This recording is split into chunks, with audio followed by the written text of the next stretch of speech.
মোনালি খুঁজে পেলেন নতুন অভিভাবক। জীবনের সবচেয়ে খারাপ সময়েও আমাদের নিজেদের ভালোটা খুঁজে নিতে হয়। ঠিক তেমনি মা বাবাকে হারানোর পরও দিদিকে ছাড়াও নতুন অভিভাবককে খুঁজে পেলেন জনপ্রিয় গায়িকা মোনালি ঠাকুর। কিছুদিন আগেই মাকে হারিয়েছেন মোনালি। দিদি মেহুলি ঠাকুরকে ছাড়াও মোনালি খুঁজে পেলেন জীবনের নতুন অভিভাবককে। শনিবার 25শে মে ইনস্টাগ্রামে মায়ের শাড়ি পরে পাশে পোষ্য কুকুর আকিকে নিয়ে ছবি পোস্ট করেন। আকি এখন মোনালির এই হাসি মুখের আসল কারণ। আকিকে জড়িয়ে ধরে ভালো থাকার চেষ্টা করছেন মোনালি। পোষ্য প্রাণীরা নিজেদের হলেও মোনালির ক্ষেত্রে আকি তার অভিভাবক।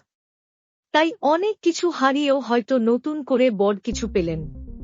উল্লেখ্য, বৃহস্পতিবার 16 মে এক কনসার্টে অংশ নিতে বাংলাদেশে এসে মায়ের অসুস্থতার খবর জানিয়ে ভুল ত্রুটির জন্য ক্ষমা চেয়েছিলেন।